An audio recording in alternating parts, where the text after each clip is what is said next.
موضوع الدرس في معتقدات أهل الكتاب ورد عليهم سورة المائدة تفسير ابن كثير. أعوذ بالله من الشيطان الرجيم. الحمد لله رب العالمين والصلاة والسلام على أشرف الأنبياء وسيد المرسلين سيدنا محمد وعلى آله وأصحابه أجمعين. اللهم صل على سيدنا محمد وعلى آل سيدنا محمد كما صليت على إبراهيم وعلى آل إبراهيم في العالمين إنك حميد مجيد. أعوذ بالله من الشيطان الرجيم. بسم الله الرحمن الرحيم. لقد كفر الذين قالوا إن الله هو المسيح ابن مريم قل فمن يملك من الله شيئا إن أراد أن يهلك المسيح ابن مريم وأمه ومن في الأرض جميعا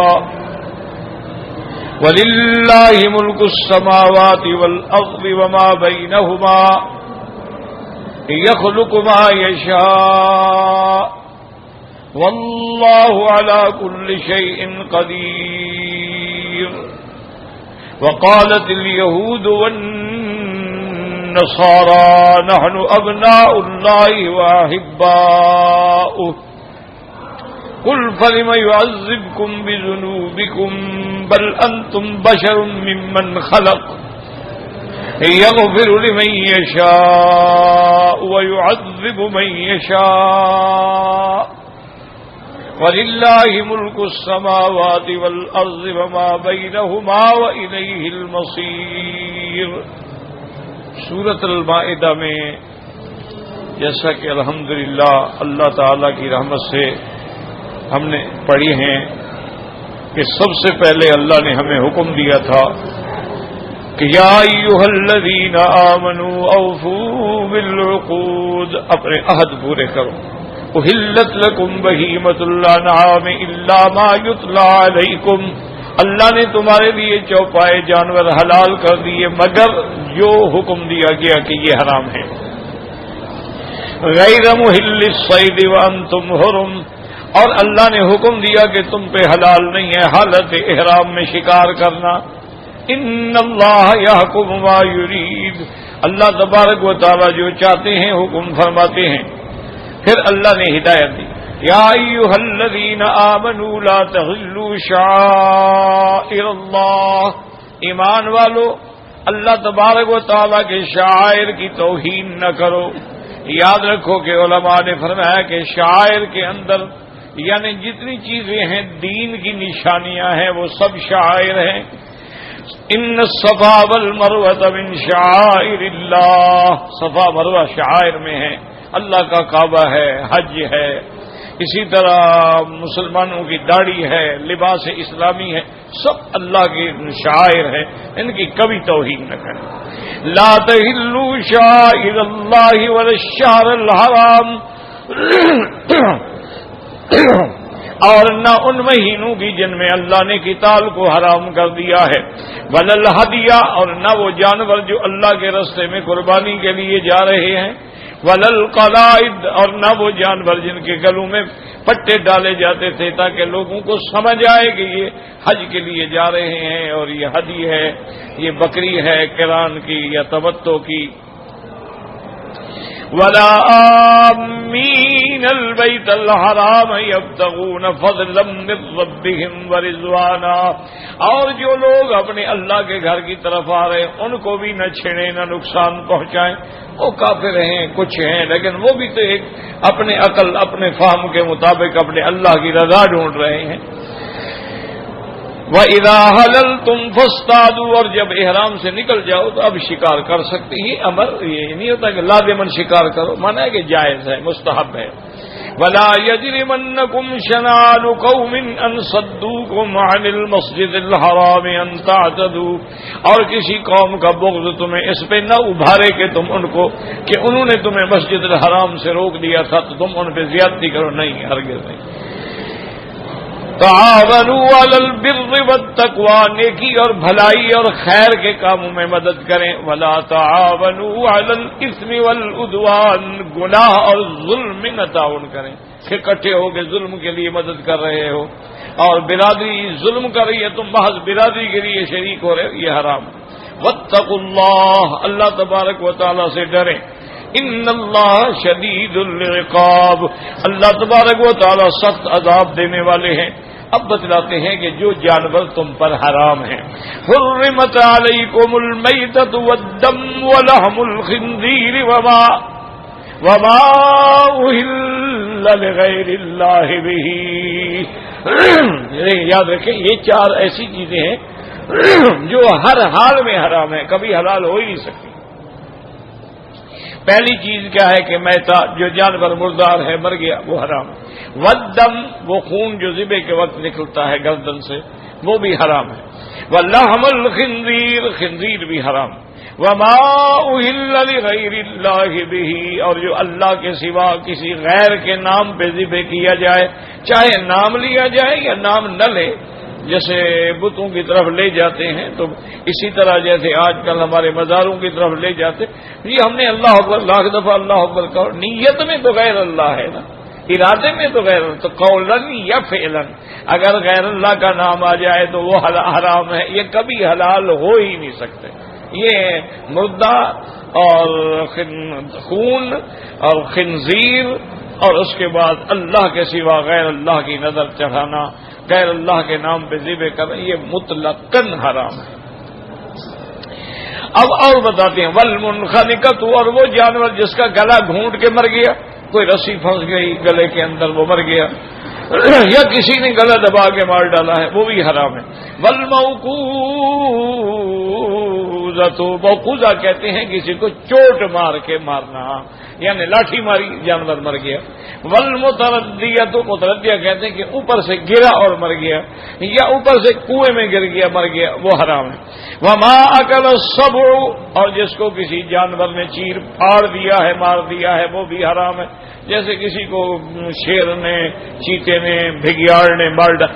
ہاں الا ما ذکیتم، یہ جو چار ہیں نا کہ جس کا گلا گھونٹا گیا یا چوٹ لگی یا اوپر سے گرا یا کسی جانور نے سینگ مار کے مارا نصیحہ، وما اکل السبع، یا کسی کو درن لیکن وہ ابھی زندہ تھا اور تم نے ذبح کر دیا تو وہ حلال ہو جائے گا، یعنی انہوں نے پکڑا مارا لیکن اس میں زندگی تھی، ابھی وہ پاؤں ہلا رہا تھا، تم نے ذبح کر لیا وہ حلال ہو جائے گا۔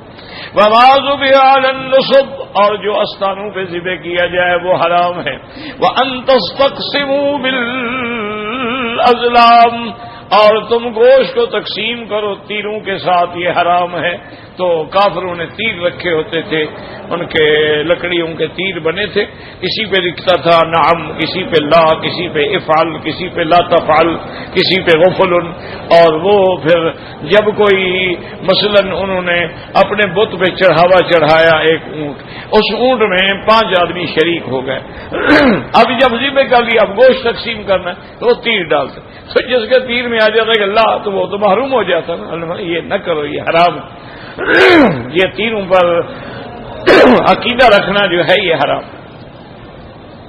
اور ایک ہوتا ہے قرآن اندازی، وہ حلال ہے۔ قرآن اندازی الگ چیز ہے کہ ایک بھائی ہے، زمین ہے 20 کلے، 10 تیری 10 میری، اچھا بھی ناراض نہ ہوں، وہ کہے یار مجھے اچھی دی مجھے بری دی، قرآن ڈال دو، جس کے نام جو قرآن نکلے وہ جائز۔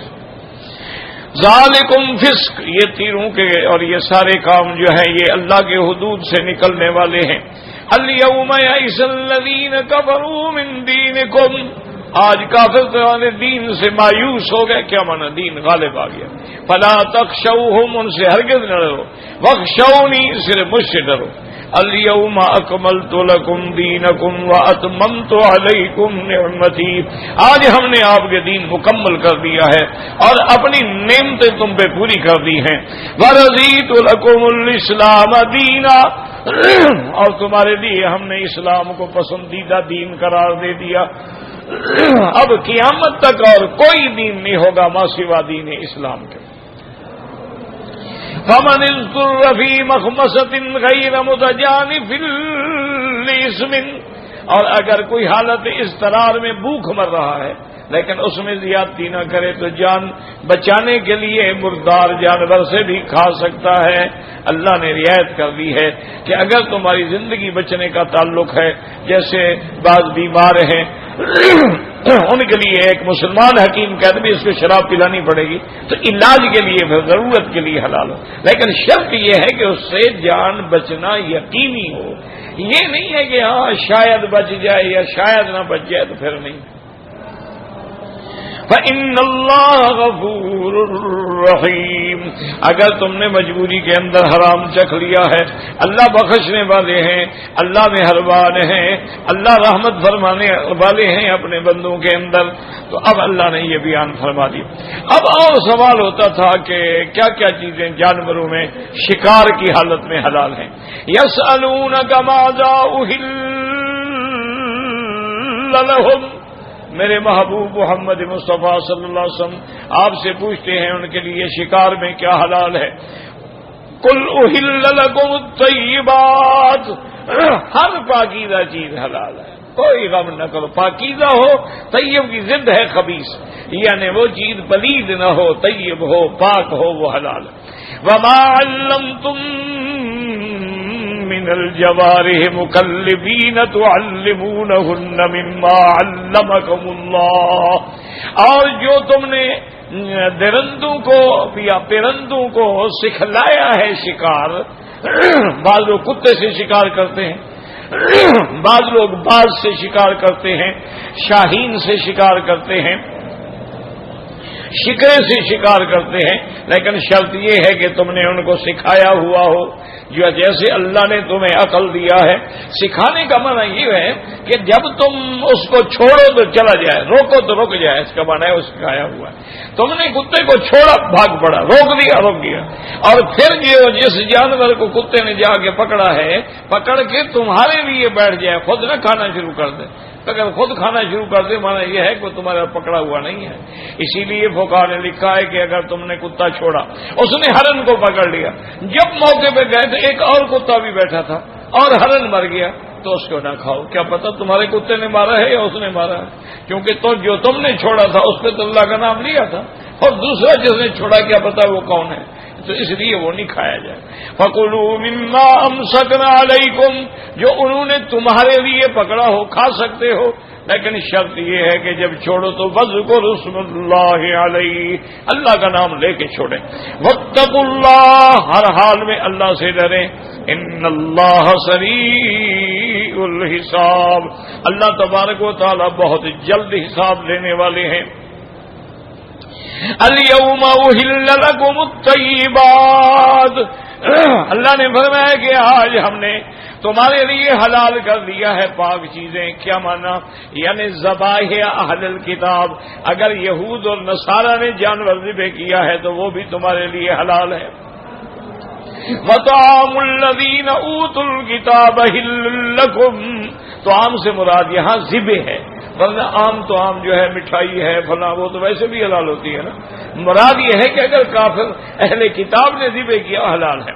وطعامکم حل لہم، اور تمہارا ذبح کردہ جانور ان کے لیے حلال ہے، ان کا ذبیحہ تمہارے لیے حلال، تمہارا ذبیحہ ان کے لیے حلال۔ وجہ کیا ہے کہ یہود و نصارہ بھی جب ذبح کرتے ہیں تو اللہ کا نام لیتے ہیں۔ اصل فلسفہ یہ ہے کہ جس جانور پر اللہ کا نام لیا جائے گا وہ حلال ہوگا، جس پہ اللہ کا نام نہ لیا جائے وہ حرام ہوگا۔ فَكُلُوا مِمَّا ذُكِرَ اسْمُ اللَّهِ عَلَيْهِ وَلَا تَأْكُلُوا مِمَّا لَمْ يُذْكَرِ اسْمُ اللَّهِ عَلَيْهِ، اس لیے ہندو کا ذبیحہ حرام ہے، مجوسی کا ذبیحہ حرام ہے، مشرکین کا ذبیحہ جو ہے وہ حرام ہے، وہ اللہ کا نام ہی نہیں لیتے، لیکن اہل کتاب جو ہے یہود یا نصارہ وہ اللہ کا نام لیتے ہیں۔ اور اس کے بعد فرمایا والمحصنات من المؤمنات، اور پاک عورتیں بھی تمہارے لیے حلال ہیں اگر نکاح کرو۔ والمحصنات من الذین اوتوا الکتاب من قبلکم، اور اہل کتاب کی بھی پاک باز لڑکیاں، یہ نہیں ہے کہ ان میں جو بد کردار ہیں، فحش نہیں، جو ان کی پاک لڑکیاں ہیں، شریف لڑکیاں ہیں، شریف ذاتیاں ہیں۔ اذا آتیتموہن اجورہن، جب ان کو تم حق مہر دے کے باقاعدہ نکاح کرو، محسنین نکاح کرنے، غیر مصافحین، یہ نہیں کہ بس لذت لینی ہے 2 دن 4 دن کا نکاح کر لو اور طلاق دے کے بھاگو، یہ حرام ہے۔ ولا متخذی اخدان، اور نہ ان سے چوری چھپے کوئی دوستی اور آشنائی رکھو۔ وَمَن يَكْفُرْ بِالْإِيمَانِ فَقَدْ حَبِطَ عَمْلُهُ، اب ایمان کے بعد جس نے کفر کیا اس کے عمل برباد ہو گئے اور وہ آخرت میں بھی تروٹے والوں میں ہوگا۔ تو یاد رکھیں کہ اہل کتاب کی لڑکی سے نکاح جائز ہے، لیکن علماء نے لکھا ہے اگر مسلمان لڑکی نہ ملے، مثلا آپ یورپ میں ہیں، ایسے ملک میں ہیں جہاں مسلمان لڑکیاں نہیں ملتی، اہل کتاب ملتی ہیں، لیکن یہ بھی شرط ہے کہ وہ اہل کتاب ہو، یعنی وہ یہودی ہے تو یہودی تو ہو نا، نصرانی ہے تو وہ لا دین ہو، لا مذہب ہو، جانتی نہیں کہ کیا تورات ہے اور کیا انجیل ہے، تو اس سے نکاح جائز نہیں ہوگا۔ اسی طرح کوئی ہندو لڑکی ہے، اس سے نکاح جائز نہیں ہوگا۔ یہ ہمارے ہندوستان میں اللہ معاف کرے، اللہ معاف کرے، بہت بڑی وبا چل پڑی۔ مسلمان لڑکیاں عشق میں یا دولت کے چکر میں ہندوؤں سے نکاح کر رہی ہیں، اور ہندو لوگ جو ہیں وہ بھی اسی کے حسن سے متاثر ہو کہ مسلمان لڑکیوں سے نکاح کرتے ہیں۔ تو وہ یاد رکھیں اگر ہندو سے مسلمان لڑکی نکاح کرے وہ کافر ہو جاتی، اگر مسلمان ہندو لڑکی سے نکاح کرے وہ بھی کافر ہو جاتی۔ اجازت صرف اہل کتاب کے لیے، اہل کتاب اگر واقعی ہوں، اور ہیں دنیا میں اب بھی ہیں، یہودی بھی ہیں، نصرانی بھی ہیں۔ اب فرماتے ہیں اس کے بعد یہ سارے احکامات اللہ تبارک و تعالی نے بیان فرما دیے۔ تو یہ تو تھی نا اندر کی پاکیزگی کہ اندر حلال جائے گا تو پھر رزق حلال کے اثرات ہوں گے۔ حضرت فضل الہی قریشی رحمت اللہ علیہ بہت بڑے بزرگ گزرے ہیں، ان کا یعنی آپ دیکھیں کہ اپنی زمین میں خود ہل چلاتے تھے اور باوضو، پھر بیج ڈالا جاتا تھا باوضو، پھر فصل کاٹا جاتا تھا باوضو، پھر گندم کو پیسا جاتا باوضو، آٹا آتا باوضو، گھر میں آٹا پکایا جاتا باوضو۔ تو ایک دفعہ بہت سارے مہمان آپ کی خدمت میں آئے تو روٹی جو لنگر میں تھی وہ لے کے آئے، تو آپ نے بڑے درد سے فرمایا کہ بھائی یہ جو تمہارے سامنے روٹی رکھی گئی ہے نا، اس کے ہل چلائے گئے تو وضو کے ساتھ، دانا ڈالا گیا تو وضو کے ساتھ، کاٹا گیا تو وضو کے ساتھ، پھر گندم بنائی گئی تو وضو کے ساتھ، پھر اس کو پیسا گیا تو وضو کے ساتھ، پھر آٹا بنایا گیا گوندھا گیا تو وضو کے ساتھ، پھر روٹی پکائی گئی تو وضو کے ساتھ۔ مجھے افسوس ہے کہ تم بھی باوضو کھا لیتے تو میرا دل خوش ہو جاتا کہ تم بھی اگر لوگ باوضو ہوتے اور وضو کر کے حلال کے رزق کو کھاتے تو مجھے خوشی ہوتی۔ ویسے جائز ہے کھا لو، میں منع نہیں کرتا ہوں، لیکن اگر انسان تو یہ احتیاط ہوتی تھی۔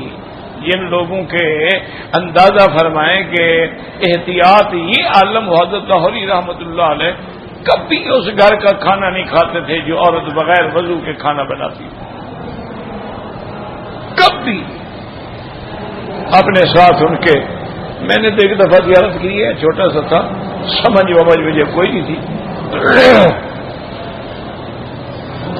تو ان کے ساتھ ایک تھیلی ہوتی تھی، اس میں چنے اور چھوٹی چھوٹی گڑ کی ریوڑیاں بنی ہوئی، وہ حضرت کے ساتھ، اور مسواک، لکڑی، یہ ساتھ سفر میں ساتھ ہوتے تھے، اور سرما پہننے والا سرما دانی یہ بھی ساتھ ہوتا، اور ایک لوٹا پانی کا وہ بھی، یہ سفر کا سامان، یہ ایک ٹوکری بھائی یہی سامان۔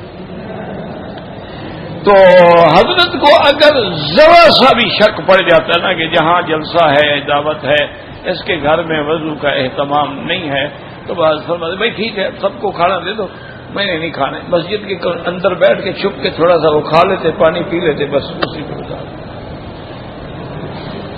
اللہ ان لوگوں کی قبروں پہ کروڑوں رحمتیں فرمائے، وہ محنتیں کر گئے ہیں، ہم تو بس ان لوگوں کے نام لے کے روٹی کھا رہے ہیں، اور ان کی نیک نامی کے بجائے بدنامی کا ذریعہ۔ اور میں نے نہیں سنا، لیکن بہت لوگوں نے سنا بھی اور تجربہ بھی کیا حضرت فرماتے تھے کہ بھائی کوئی فقیر میرے لنگر میں 40 دن کے لیے آ جائے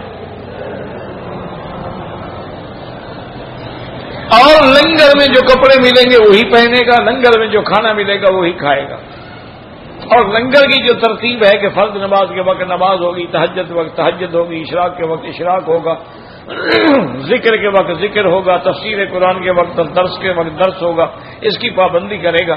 فرماتے تھے کہ انشاءاللہ ثم انشاءاللہ 40 دن کے بعد اللہ اس کو حلاوت ایمان نصیب فرما دیں گے، پھر اس کی عبادت کا لطف دیکھو اور نمازوں کا مزہ دیکھو۔ مجھے بہت سارے دوستوں نے بتایا کہ بڑے بڑے شرابی 24 گھنٹے ڈرنک کرنے والے، بڑے بڑے ڈاکو قاتل درندے آئے بس رنگے گئے، 40 دن کے بعد چہرے پہ داڑھی ہے، سر پہ پگڑی ہے، اور نماز میں کھڑے ہیں اور تہجد میں رو رہے ہیں، وہی ڈاکو۔ یہ حلال کا اثر ہوتا ہے میرا بھائی۔ دیکھو نا، تم لاکھ مولوی مکی کی تقریر سنو، یہاں سے جانے کے بعد حرام کھا لو، تقریر کیا کرے گی؟ تقریر کیا کرے گی مجھے بتاؤ۔ دیکھو نا، اب یہاں سے گئے، آپ نے جا کے ایک پیزا کھا لیا، کیا پتا تمہیں پیزے میں کیا بلا ہے؟ تم نے جا کے بروسٹ کھا لیا، تمہیں پتا ہے کہ بروسٹ کا جو میٹیریل ہے وہ یہودی فرم سے آتا ہے۔ تم نے برگر کھا لیا، تو پتا ہے برگر کا جو میٹیریل ہے وہ تو سارا یہودی فرم، یہ تو ساری ان کی فرنچائز ہیں، سارا وہ میٹیریل ڈرموں کے حساب سے بھیجتے ہیں، یہ اسی کو لگاتے صرف یہاں بھون لیتے ہیں، یہ خود کچھ نہیں بناتے ہیں۔ اسی لیے آپ نے دیکھا نا کہ بروسٹ کا ذائقہ ہمیشہ ایک ہوگا۔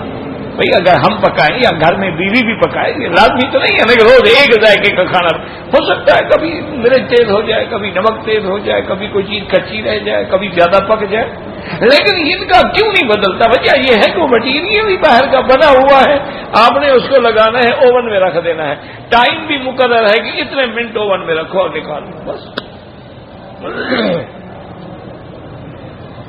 یہ جتنی آپ بیوریج پیتے ہیں نا جی، ماشاءاللہ، یہ بپسی ہے، 7 اپ ہے، کوکا کولا ہے، یہ جو بھی بلائیں ہیں، یہ سارا میٹیریل بھی یہودیوں کا ہے۔ آپ کا صرف ملک میں پانی ہے، آپ نے پانی ڈالا، وہی وہ جو پاؤڈر بھیجا ہے وہ ڈالا، پریشر کے ساتھ مشین نے بند کر دیا، تو جی یہ تو جی ہمارے بنا ہوا، آپ کا کیا مٹی بنا ہوا ہے؟ آپ کا آپ نے تو کچھ بھی نہیں بنایا۔ تو لاکھ تقریریں سنو جناب، جب اندر حلال گیا ہی نہیں، تقریر کیا کرے گی؟ تبدیلی آ ہی نہیں سکتی۔ یہ دیکھو نا بیچارے تبلیغی جماعت والے محنتیں کرتے ہیں، گھر سے نکالتے ہیں، 3 دن کے لیے نکلو اور 7 دن کے نکلو، اسی لیے نکالتے ہیں کہ جب تک یہ اپنے ماحول سے کٹے گا نہیں، اصلاح نہیں ہو سکتی۔ ایک دفعہ اس کو کاٹ دیتے ہیں نا جی، ہر چیز سے، بیوی سے، بچوں سے، آل سے، اولاد سے، دوستوں سے، اور بلکہ اچھا ایسے علاقوں میں جاتے ہیں جہاں زبان بھی کوئی نہیں جانتا، وہ زبان نہیں جانتے، یہ ان کی زبان نہیں جانتے، کام ہو جاتا ہے۔ اس لیے ہمیشہ یاد رکھیں کہ اصل چیز کیا ہے، اندر حلال کیا ہے۔ بس ابھی رمضان شریف آ رہا ہے، میرے بھائی کوشش کرو کہ تمہارا افطار اور سحر حلال سے۔ میرے ایک دوست کبھی کبھی میرے ساتھ بیٹھتے تھے افطار میں، بہت بڑے آدمی تھے، وہ جو لوگ آتے ہیں نا کھجوریں دینے کے لیے افطار میں، تو ان سے کھجور لے کے افطار کرتے، اپنی سامنے پڑی ہوئی ہے۔ میں کہا حضرت یہ کہتے یار اپنے پیسے میں تو شک ہو سکتا ہے، اس دینے والے کا کیا شک ہے، یہ تو میرے لیے حلال ہے نا، اس میں تو کوئی شک نہیں، اس میں میں نے کیا ملایا ہے؟ اچھا اگر اس نے چوری بھی کی ہو، مجھے تو ہدیہ دیا ہے نا، میرے لیے تو حلال طیب ہے نا، میرے مال میں تو شبہ ہو سکتا ہے ہمیشہ۔ اسی طرح ایک اور بزرگ تھے، فوت ہو گئے، میں نے دیکھا ماشاءاللہ ہمیشہ وہ میرے لیے بھی کبھی کبھی موڈ میں ہوتے تھے تو لے آتے تھے، فقیر مجذوب آدمی تھے، کبھی کوئی موڈ بن جاتا تھا تو آ جاتے، ایک گلاس مجھے بھی دے دیتے تھے، دودھ کی لسی اور اس میں شہد اور اس کے بعد کھجور، اب دیکھیں دودھ بھی حضور کی محبوب چیز، شہد بھی شفا، زمزم کا پانی بھی شفا، مدینے کی کھجور بھی شفا۔ تو جب یہ ساری چیزیں جمع ہو جائیں گی تو اثر کیسے نہیں ہوگا؟ ہمارے یہاں تو ادب بھی ختم ہو گیا نا۔ ہم نے اپنے اکابر سے سنا ہے کہ مدینہ شریف کی کھجوریں کوئی ہدیہ دیتا، سب کو ایک ایک دے دیتے، کہتے بھائی گٹھلیاں مجھے واپس کر دیں۔ گٹھلیوں کو سائے میں سکھایا جاتا تھا، پھر ان کو رگڑا جاتا تھا، پیسا جاتا تھا، وہ جب پاؤڈر بن جاتی تھی تو اس کو کبھی سرمے میں ملا دیتے، کبھی اپنے کھانے کی دوائی میں ملا دیتے، کبھی معجون میں ملا دیتے، کبھی خمیرہ غازبان میں ملا دیتے۔ وہ کہتے ہیں بس مدینے کی گٹھلی کی کھجور مل گئی تو صبح بسی میں سب شفا۔ تم تو عاشق ہو نا جی جھنڈیاں لگانے والے، تمہارا کوئی قصور نہیں، تمہارا عشق ہے کہ جھنڈیاں لگاؤ، میلاد مناؤ، عرس بناؤ، حجرے مجرے گانے گاؤ، قوالیاں سنو، جھومو، سبحان اللہ، عاشق رسول اللہ، سبحان۔ داڑھی منڈا ہوا ہے جھوم رہا ہے، ماشاء اللہ، کس بات میں جھوم رہا ہے؟ شرم کرو، تم نے تو حضور کی شکل کی مخالفت کی ہوئی ہے، تمہیں کیسے وجدا کیا ہے؟ عقل کرو، تمہیں تو حضور کی شکل پسند نہیں، پسند ہو تو رکھنا دیتے، تو جب حضور پاک کے حلیہ مبارک سے ہی تمہیں چڑ ہے۔ اللہ اکبر، اللہ اکبر، اللہ اکبر۔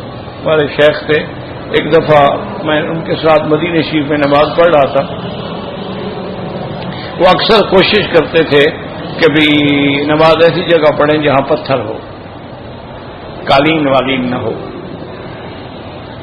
کیوں؟ وہ کہتے ہیں حضور کے زمانے میں قالین نہیں تھی۔ عشق ہے نا، یہ ہے عشق۔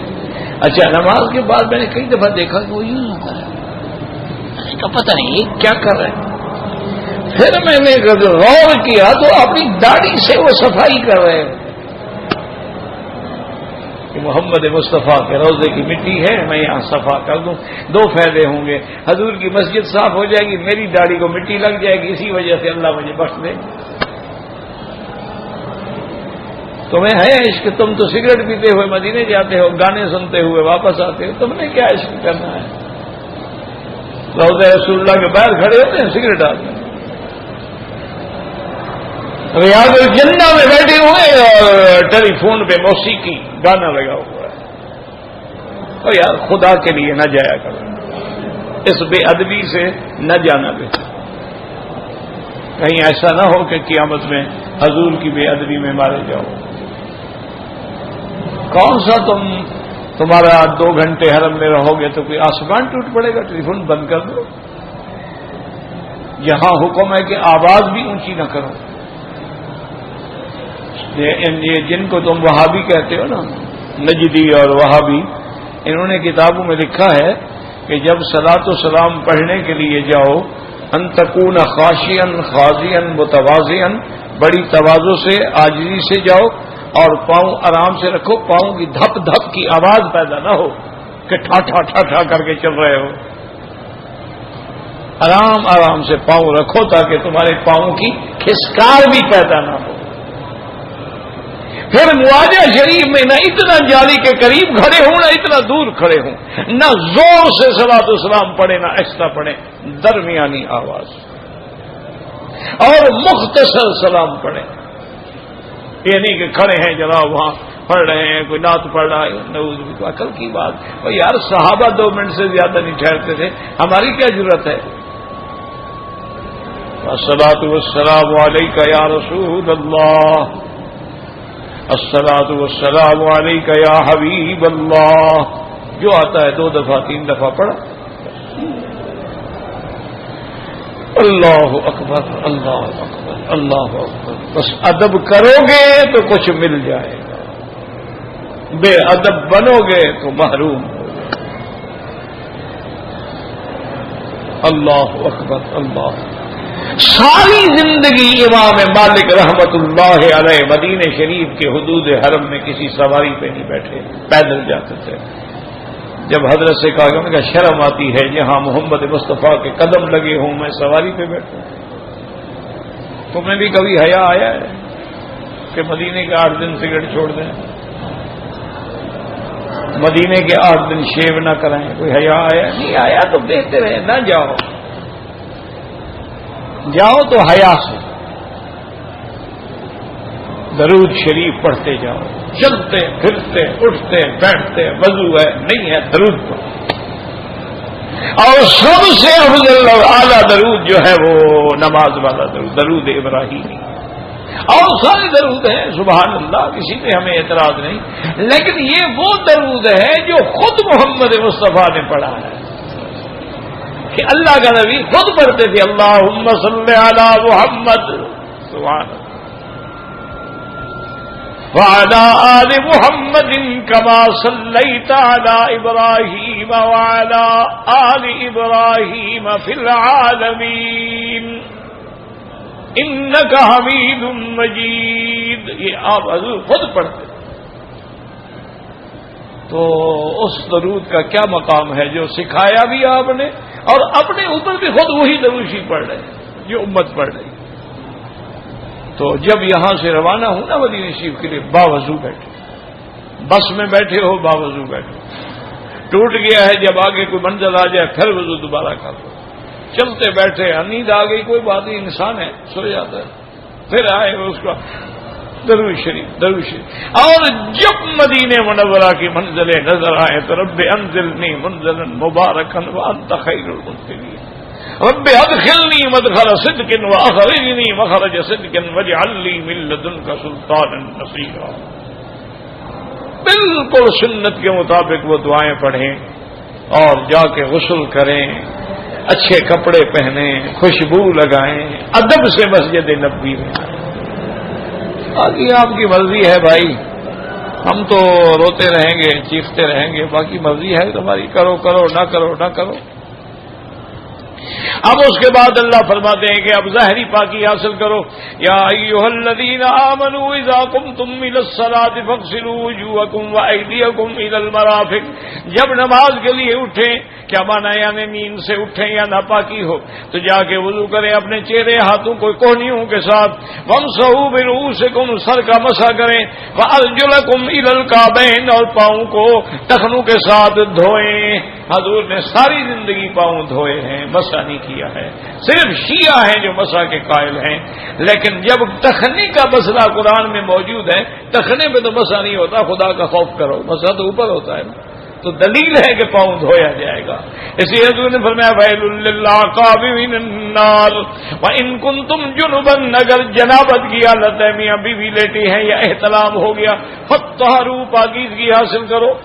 اب آگے کیفیات وَإِن كُنتُم مَّرْضَىٰ، بیمار ہو پانی نقصان دیتا ہے، او عَلَىٰ سَفَرٍ، یا سفر میں ہو پانی نہیں ہے، او جَاءَ أَحَدٌ مِّنكُم مِّنَ الْغَائِطِ، یا تقاضۂ بشری پورا کر کے تم بیت الخلاء سے واپس آئے ہو، او لامستم النساء، یا بیویوں سے مجامعت کی ہے، فلم تجدوا ماءً، اور پانی نہیں تو کیا کرو، فتیمموا صعیدا طیبا، اس پاک مٹی پہ تیمم کر لو، اور تیمم کیا ہے، فامسحوا بوجوہکم وایدیکم، بس یہ تیمم ہو گیا۔ ما یرید اللہ لیجعل علیکم من حرج، اللہ تم پہ مشقت ڈالنا نہیں چاہتے، ولکن یرید لیطہرکم، اللہ چاہتے ہیں کہ تمہیں پاک کریں اندر سے بھی باہر سے بھی، ولیتم نعمتہ علیکم، اور اپنی نعمتوں کو تم پہ پورا کریں، لعلکم تشکرون، تاکہ تم اللہ کی نعمتوں کا شکر ادا کر سکو۔ اب اللہ نے باطنی پاکیزگی کے طریقے بھی بتلا دیے ہیں اور ظاہری پاکیزگی کے تقاضے بھی بتلا دیے ہیں، تو اب اللہ پاک یاد دلاتے ہیں وَاذْكُرُوا نِعْمَتَ اللَّهِ عَلَيْكُمْ، اللہ کی نعمتوں کو یاد کرو، وَمِيثَاقَهُ الَّذِي وَاثَقَكُم بِهِ إِذْ قُلْتُمْ سَمِعْنَا وَأَطَعْنَا، اور وہ جو عہد اللہ نے تم سے لیا ہے، یا عہد الست ہے، الست بربکم قالوا بلا، یہ عہد کا معنی ہے کہ جب تم حضور کے ساتھ اسلام لائے تو عہد خود بخود ہو گیا، جب تم نے کلمہ پڑھا تو عہد ہو گیا۔ واتقوا اللہ، ہر حال میں اللہ سے ڈرو، ان اللہ علیم بذات الصدور، اللہ دلوں کے بھید جاننے والے ہیں۔ اب دوسرا مسئلہ سمجھاتے ہیں کہ جب اگر گواہی دینی پڑے تو دو چیزوں کا خیال کرو، ایک گواہی اللہ کے لیے ہو، دوسری انصاف ہو، جھوٹ نہ ہو، ظلم نہ ہو، زیادتی نہ ہو۔ یا ایھا الذین آمنوا کونوا قوامین للہ شہداء بالقسط، ایمان والو اللہ کے لیے کھڑے ہوں گواہی کے لیے اور عدل کے ساتھ۔ ولا یجرمنکم شنآن قوم علی الا تعدلوا، کسی قوم کے بغض کی وجہ سے ایسا نہ ہو کہ تم عدل نہ کرو، اعدلوا عدل کرو، هو اقرب للتقوی، وہ تقوی کے زیادہ قریب ہے، صحیح گواہی دو، واتقوا اللہ، اللہ سے ڈرو، کیوں؟ ان اللہ خبیر بما تعملون، اللہ جانتے ہیں جو کچھ تم کر رہے ہو، جھوٹی گواہی دو یا سچی، اللہ تو جانتے ہیں۔ وعد اللہ الذین آمنوا وعملوا الصالحات لهم مغفرۃ واجر عظیم، یہ اللہ کا مہربانی سے وعدہ ہے ان لوگوں سے جو ایمان لائے اور جنہوں نے اچھے عمل کیے، ان کے لیے بخشش بھی ہے اور بہت بڑا درجہ یعنی جنت ہے۔ والذین کفروا وکذبوا بآیاتنا، جنہوں نے کفر کیا اور ہماری آیات کی تکذیب کی، یہی جہنمی ہے۔ پھر تاکید کی، یا ایھا الذین آمنوا اذکروا نعمت اللہ علیکم، ایمان والو اللہ کی نعمتوں کو یاد کرو، اذ ہم قوم ان یبسطوا الیکم ایدیہم فکف ایدیہم عنکم، جب قوم نے ارادہ کیا تمہاری طرف نقصان پہنچانے کا تو ہم نے ان کو روک دیا اور تمہیں نقصان نہ پہنچانے دیا۔ واتقوا اللہ، ہر حال میں اللہ سے ڈرو، وعلی اللہ فلیتوکل المؤمنون، اللہ ہی پر ایمان والے جو ہیں آسرا کرتے ہیں۔ وَلَقَدْ أَخَذَ اللَّهُ مِيثَاقَ بَنِي إِسْرَائِيلَ، ہم نے بنو اسرائیل سے بھی عہد لیا، وَبَعَثْنَا مِنْهُمْ 12 نقیبا، ہم نے ان پہ 12 سردار مقرر کیے۔ وَقَالَ اللَّهُ إِنِّي مَعَكُمْ، اللہ نے فرمایا میں تمہارے ساتھ ہوں، یعنی کیا مانا؟ میری مدد تمہارے ساتھ ہے، میری نصرت تمہارے ساتھ ہے، معیت علم یا معیت نصرت۔ لئن اقمتم الصلاۃ، اگر تم نے نمازوں کو قائم کیا، وآتیتم الزکاۃ، زکات ادا کی، وآمنتم برسلی، اور میرے پیغمبروں پر ایمان لائے، وعزرتموہم، اور ان کی مدد کی، واقرضتم اللہ قرضا حسنا، اور تم نے صدقہ و خیرات کیا، اس کو اللہ نے قرضہ کہا ہے کہ جیسے قرضے کا ملنا یقینی ہوتا ہے، اسی طرح جو اللہ کے راستے میں صدقہ کرو اللہ بھی تمہیں بدلہ واپس دے دیتے ہیں۔ لَأُكَفِّرَنَّ عَنكُمْ سَيِّئَاتِكُمْ، کہ تمہارے گناہوں کو مٹا ڈالیں گے، وَلَأُدْخِلَنَّكُمْ جَنَّاتٍ تَجْرِي مِن تَحْتِهَا الْأَنْهَارُ، اور تمہیں داخل کریں گے ایسے باغوں میں جن کے نیچے نہریں بہتی ہیں۔ وَمَن كَفَرَ ذَلِكَ وَمَن كَفَرَ بَعْدَ ذَلِكَ مِنكُمْ، ان سارے دلائل کے بعد اگر کسی نے کفر کیا تو وہ بہت دور جا پڑا سیدھے راستے سے۔ فَبِمَا نَقْضِهِم مِّيثَاقَهُمْ، پھر یہودیوں نے جو وعدہ توڑ ڈالا، نتیجہ کیا؟ لَعَنَّاهُمْ، ہم نے ان کو لعنتی بنا دیا، وَجَعَلْنَا قُلُوبَهُمْ قَاسِيَةً، اور ان کے دلوں کو سخت کر دیا کہ ان میں اب رحم ہی نہیں، رقت ہی نہیں۔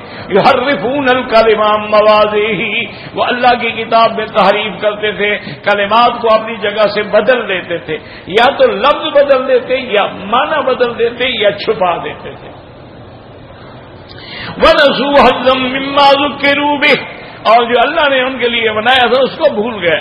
وَلَا تَزَالُ تَطَّلِعُ عَلَىٰ خَائِنَةٍ مِّنْهُمْ إِلَّا قَلِيلًا مِّنْهُمْ، اور میرے محبوب آپ ان کی خیانتوں پہ مطلع ہوتے رہتے ہیں، بہت تھوڑے ہیں جو اسلام لائے۔ فَاعْفُ عَنْهُمْ، معاف کرو، وَاصْفَحْ، درگزر کرو، إِنَّ اللَّهَ يُحِبُّ الْمُحْسِنِينَ، اللہ تعالیٰ معاف کرنے والوں کو پسند کرتے ہیں۔ وَمِنَ الَّذِينَ قَالُوا إِنَّا نَصَارَىٰ، اور ان میں جو لوگ کہتے تھے کہ ہم نصرانی ہیں، نصارہ کا کیا معنی؟ مددگار ہیں عیسیٰ علیہ السلام کے۔ اخذنا میثاقا، ہم نے ان سے بھی وعدہ لیا تھا لیکن وہ بھی بھول گئے۔ فاغرینا بینہم العداوۃ والبغضاء، پھر ہم نے ان کے اندر دشمنی اور بغض ڈال دیا قیامت تک۔ وسوف ینبئہم اللہ بما کانوا یصنعون، اور اس کے بعد اللہ فرماتے ہیں یا اہل الکتاب قد جاءکم رسولنا یبین لکم، اے اہل کتاب تحقیق تمہارے پاس ہمارے نبی رسول آئے، وہ کھول کے بیان کرتے ہیں جو تم چھپاتے ہو۔ ویعفو عن کثیر، اور بہت ساری چیزوں سے وہ درگزر کرتے ہیں۔ قد جاءکم من اللہ نور وکتاب مبین، اللہ کی طرف سے آئی تمہارے بار روشنی، وہ روشنی کیا ہے؟ کتاب مبین ہے، اللہ کا قرآن ہے، نور سے مراد بھی قرآن ہے اور کتاب مبین سے مراد بھی اللہ کا قرآن ہے۔ یہدی بہ اللہ من اتبع رضوانہ سبل السلام، یہ اللہ اس قرآن کے ذریعے ہدایت دیتے ہیں ان لوگوں کو جو اس کی رضا پہ چلنا چاہتے ہیں نجات کے رستوں کی، وَيُخْرِجُهُم مِّنَ الظُّلُمَاتِ إِلَى النُّورِ بِإِذْنِهِ، اور ان کو ظلم اور شرک اور کفر و بدعت کے اندھیروں سے نکالتے ہیں نور ایمان کی طرف، وَيَهْدِيهِمْ إِلَى صِرَاطٍ مُّسْتَقِيمٍ، اور ان کو ہدایت دیتے ہیں سیدھے راستے کی۔ اور آج کا سبق آیا کہ لَقَدْ كَفَرَ الَّذِينَ قَالُوا، تحقیق وہ کافر ہو گئے جنہوں نے کہا کہ عیسیٰ خدا ہے۔ واللہ اعلم۔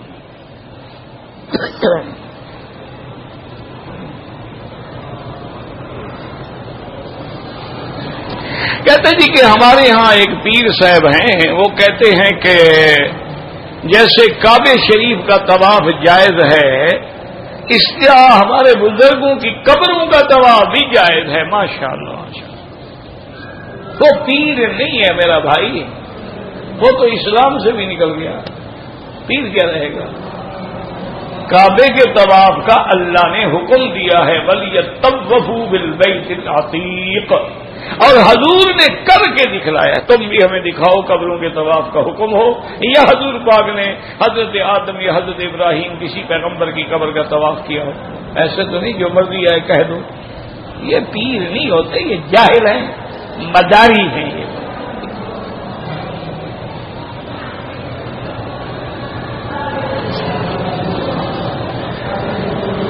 مطاف میں 300 سے زیادہ انبیاء کی قبریں ہیں، بالکل جھوٹی روایت۔ مسجد خیف میں 70 پیغمبروں کی قبریں ہیں، بالکل جھوٹی روایت ہے۔ میرے بھائی بات رکھو، اللہ نے، چھوڑو مولوی مکی مدنی کو، اللہ نے تمہیں عقل دیا ہے کہ نہیں دیا؟ حضور پاک نے قبر پر نماز پڑھنے کی اجازت دی ہے، یا قبروں پر پاؤں سے چلنے کی اجازت ہے؟ تو یہاں نبیوں کی قبر پہ ہم چل رہے ہیں اور نمازیں پڑھ رہے ہیں، وہ عقل کی بات ہے؟ خدا کا خوف کریں۔ یہ تو اسرائیلی روایات ہیں ناقابل۔ اصل بات یہ تھی کہ انبیاء اپنے اپنے دور میں اللہ کے حرم میں آتے رہے، لیکن کہاں دفن ہوئے لا یعلمہ الا اللہ، اللہ کے سوا کوئی نہیں جانتا۔ جیسے حضرت اسماعیل علیہ السلام کی میزاب رحمت کے نیچے ہمارے لوگوں نے قبر ڈھونڈ لی ہے، بالکل جھوٹ ہے۔ یہ مصلی اسماعیل ہے، یہاں حضرت اسماعیل عبادت کرتے تھے بیٹھ۔ آپ کی قبر کہاں ہے اللہ عالم۔ اور دوسرا تمہیں حضور کی سب سے محبوب ترین اور محسنہ بیوی جو ہے، محسنہ اسلام سیدہ خدیجہ، یعنی ایک دن بی بی عائشہ نے کہہ بیٹھی، انسان ہے، بیوی ہے نا جی، تو بیوی کو سوکھنے تو ہوتا ہے نا آپس میں، کہہ بیٹھی یا رسول اللہ ہر وقت خدیجہ اور خدیجہ اور خدیجہ، کیا ہے بوڑھی عورت تھی، 2 شوہر اس کے آپ سے بھی پہلے تھے، اور آپ تیسرے شوہر ہر وقت اس کو یاد کرتے، غصے میں پر عائشہ کیا کہہ رہے ہیں؟ تو میں خبردار، خدیجہ نے اس وقت محمد کا ساتھ دیا ہے جب اللہ کے سوا میرا کوئی نہیں تھا۔ تم لوگ تو اس وقت آئے ہو جب مدینے میں میری حکومت تھی، تم خدیجہ کا مقابلہ کرتی ہو۔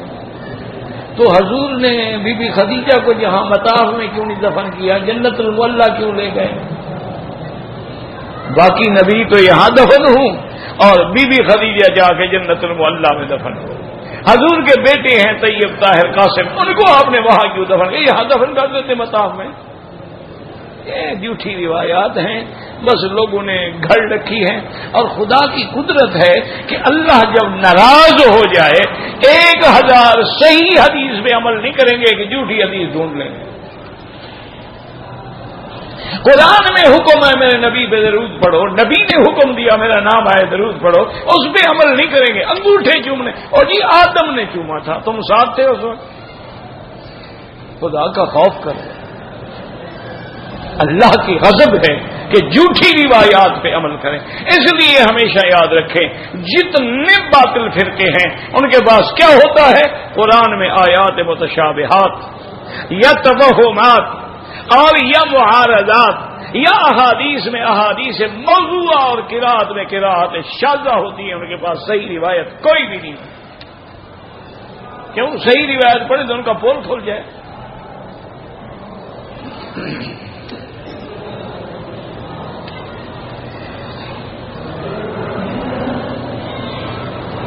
میں نے اس جہاز میں نیت کر لی تھی، میں جموں میں رہتا ہوں، دوسرے دن آ کے عمرہ کی، اگر نیت کر لی، احرام باندھ لیا، لبیک پڑھ لیا، احرام میں رہے، عمرہ دوسرے دن کیا، کوئی بات نہیں۔ روزے کی حالت میں سرما پہن سکتے ہیں، پہن سکتے ہیں، دوائی ڈال سکتے ہیں، ڈال سکتے ہیں، لیکن بہتر یہ بعض علماء کہتے ہیں کہ اندر، لیکن ڈال سکتے ہیں، ایسی بات نہیں ہے۔ تہجد کی نماز 8 رکعت، ویسے تم 2 پڑھو، 4 پڑھو، 6 پڑھو۔ اگر رمضان کے روزے میں یعنی خون دینا پڑ جائے کوئی حرج نہیں، یا بلڈ لینا پڑ جائے کوئی حرج نہیں، وہ تو منہ کے راستے سے یا نیچے سے کوئی چیز معدے میں نہ جائے، انجیکشن کے ذریعے چلی جائے، کوئی بات نہیں۔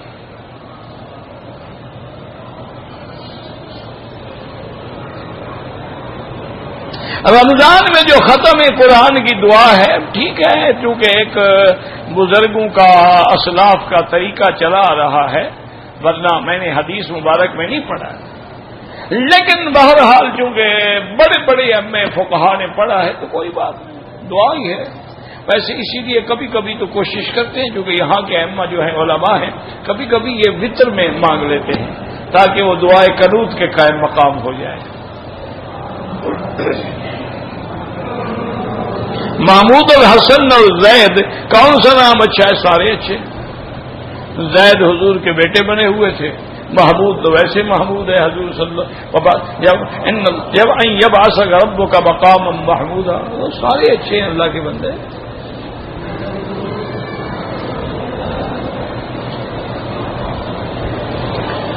میں یہاں رہتا ہوں، اگر رمضان میں بنگلہ دیش گیا تو وہاں ابھی روزہ ہوگا، رکھنا پڑے گا۔ جب آپ وہاں گئے تو وہاں کے ملک کے تابع ہو گئے۔ روزہ رکھتے ہوئے اگر آنکھ میں دوائی ڈالی کوئی فرق نہیں پڑتا۔ اگر زکات کے پیسوں سے کمبل خرید کے یا کپڑے خرید کے غریبوں کو دیے جائیں کوئی بات نہیں، بالکل جائز ہے۔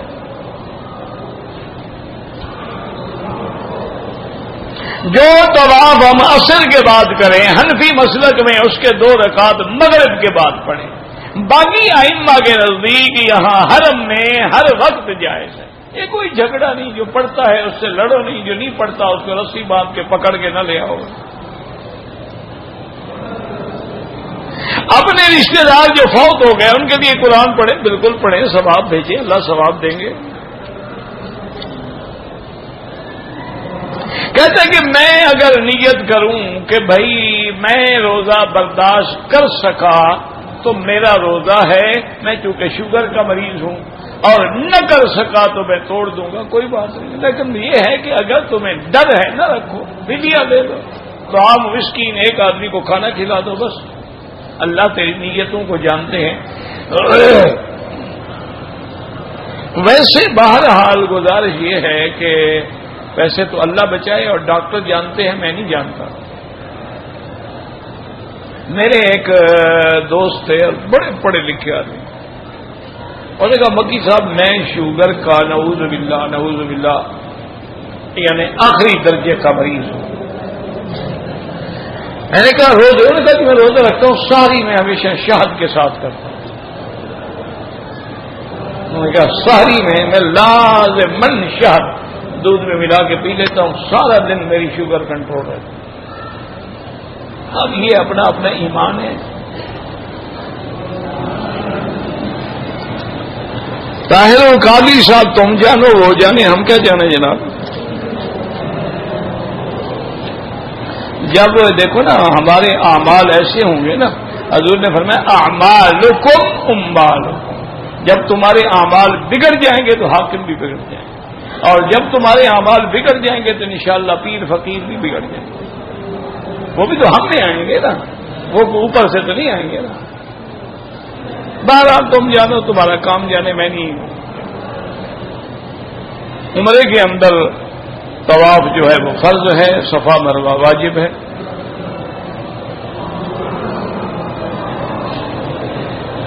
اگر کوئی خواب میں حضور صلی اللہ علیہ وسلم کی ازواج مطہرات کو دیکھے جائز ہے؟ وہ ماں ہے ہماری، اس میں کیا ہے؟ تو ماں کو نہیں دیکھ سکتے ہو؟ ورنہ امہات ہو، وہ تو ہماری مائیں ہیں، تو ماں کو دیکھنے میں کیا حرج ہے جناب؟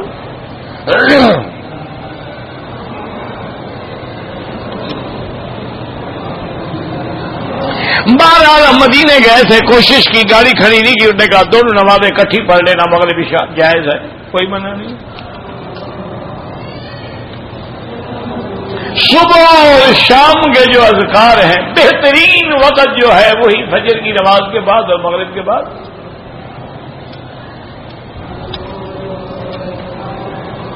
زندہ کے لیے عمرہ نہیں کر سکتے،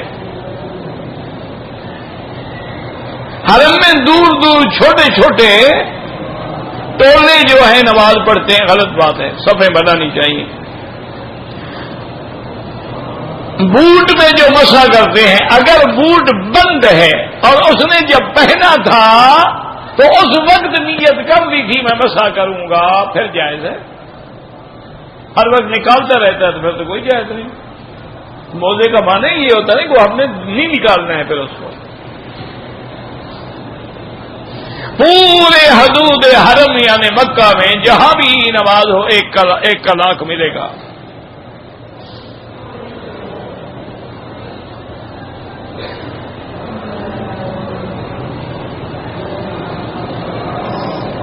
₹11,000 دیے اس نے، پتہ نہیں کے نام کوئی چیز خریدی، اس کو قسط پر بیچ دی۔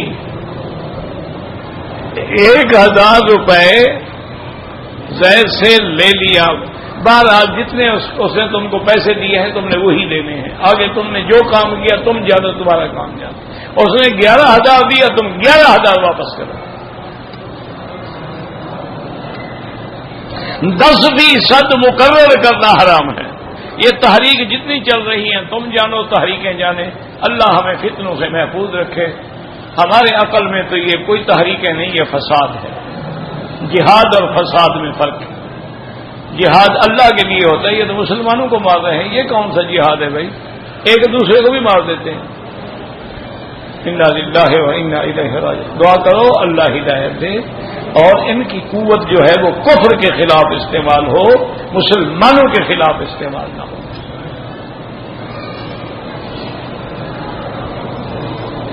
میں نے حج بدل کیا تھا اور میں نے مکے سے احرام باندھا، ٹھیک ہے، ہو گیا۔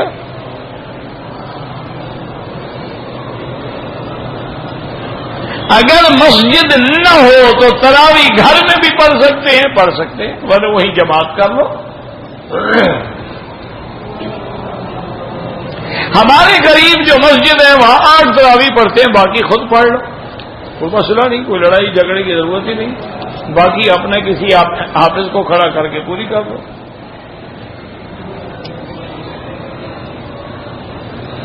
مطار میں کسی نبی کی قبر نہیں ہے، یعنی کعبے میں پہنچنے کے بعد بھی یہ قبریں ہی ڈھونڈ رہا ہے ماشاءاللہ۔ اسی کو قبولی کہتے ہیں نا، قبر پرست، یہ خدا پرست تو ہے نہیں نا، یہ ہے قبر پرست۔ کعبہ مل گیا پھر بھی قبر ڈھونڈ رہا ہے، جی قبر والے سے پیدا ہوگا، کعبے سے تو پیدا ہی نہیں ہوتا نا، کعبہ تو اللہ کا گھر ہوا نا، ہمیں تو پیدا ہوتا پیر کے گھر سے۔ انا للہ و انا الیہ راجعون۔ عصر کے بعد طواف کیا، مغرب کے بعد 2 رفع کرو۔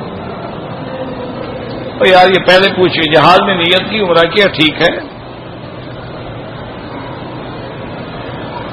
ایک بچی 3 سال کی ہے، دوسری 9 مہینے کی ہے، اور حاملہ عورت کو طلاق دے دی، طلاق ہو جائے گی، طلاق دینے والا گناہگار ہے کہ اس کو نہیں دینی چاہیے، لیکن یہ تو نہیں نا کہ بغیر وضو گولی مارو تو نہیں لگتی۔ جو لوگ گولی مارتے ہیں پہلے وضو کرتے ہیں، بغیر وضو کے چلائیں گے تو نہیں لگے گی۔ طلاق تو ہو گئی نا میرا بھائی، لیکن دینے والا گناہگار ہے، اس کو حضور نے حکم دیا تھا کہ حیض میں اور حمل میں طلاق نہ دو۔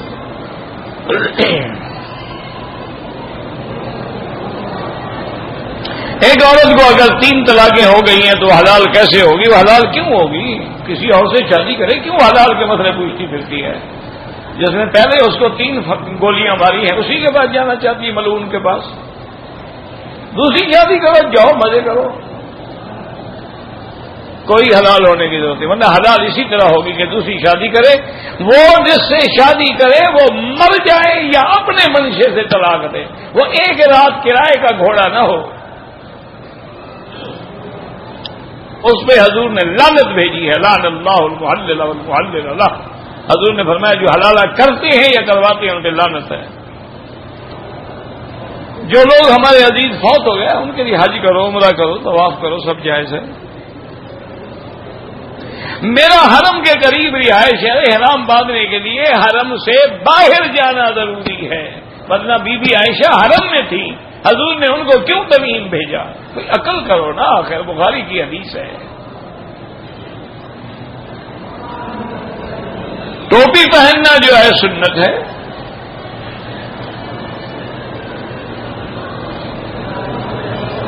اچھا، حضرت مولانا سالم صاحب اللہ ان کو سلامت رکھے، انشاءاللہ ان سے ملاقات کریں گے. زندگی ہے، ہمت ہے. میرے دوست نے 2 عمرے کیے ہیں، بال تھوڑے تھوڑے کٹائے، اگر ٹک لگائے ہیں تو بال بھی ایک دفعہ سارے کٹائے اور ایک بکری دم بھی دے دے. ایک آدمی مدینہ شریف گیا ہے، واپسی میں عمرہ نہیں کیا، اگر معذور تھا، مجبور تھا کوئی، ورنہ دم پڑے گی یا پھر مدینہ جا کے دوبارہ عمرہ کرے.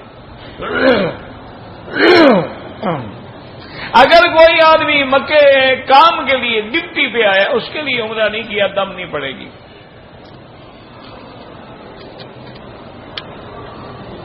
آج کل عورتیں جو ہیں فیشن کے طور پہ اپنے بھویں جو ہیں وہ نکالتی ہیں، وہ بالکل حرام ہے، بالکل ناجائز ہے. ایسی عورتوں پہ اللہ کے نبی نے لعنت بھیجی.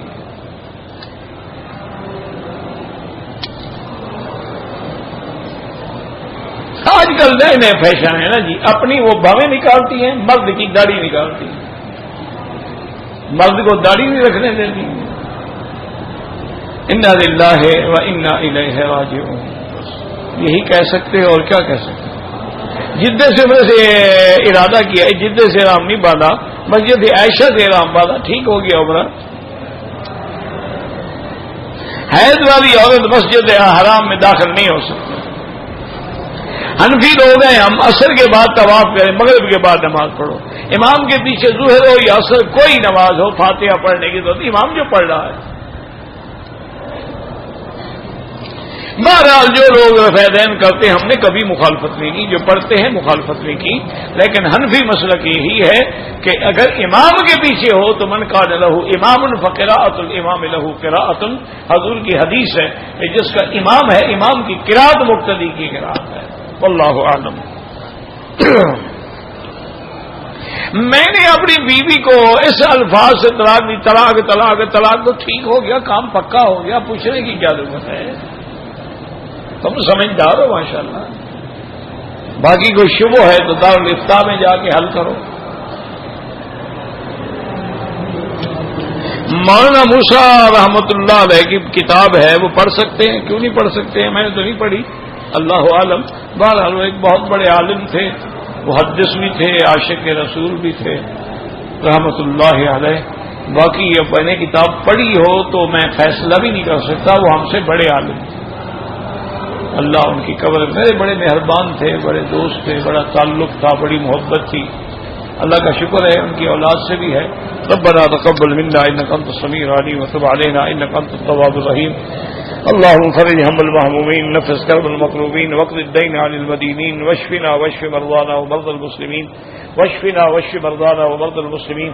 اللهم احفظ سائر بلاد المسلمين وهذا البلد الامين، فاجعل آمنا مطمئنا سخاء رخاء الى يوم الدين برحمتك يا ارحم الراحمين. یا اللہ بیماروں کو شفا عطا فرما. یا اللہ ہماری ظاہری باطنی روحانی جسمانی بیماریاں دور فرما. یا اللہ رمضان المبارک کا استقبال نصیب فرما. یا اللہ رمضان کا صیام و قیام نصیب فرما. یا الہ العالمین سنت کے مطابق رمضان المبارک کے اندر عبادت کرنے کی توفیق عطا فرما. یا اللہ بیماروں کو شفا عطا فرما، بے حیاؤں کو حیا عطا فرما، بے دینوں کو دین عطا فرما، بے اولادوں کو اولاد عطا فرما، جن کی اولاد ہیں ان کو صالح بنا، جن کے گھروں میں بچیاں ہیں ان کے رشتے آسان فرما۔ یا اللہ ہمیں مانگنا بھی نہیں آتا، بغیر مانگے عطا فرما۔ ربنا آتنا فی الدنیا حسنۃ وفی الآخرۃ حسنۃ وقنا عذاب النار۔ صلی اللہ تعالی علی خیر خلقہ سیدنا محمد وآلہ وصحبہ اجمعین۔ اللهم صل علی سیدنا محمد وعلی آل سیدنا محمد وبارک وسلم علیہ۔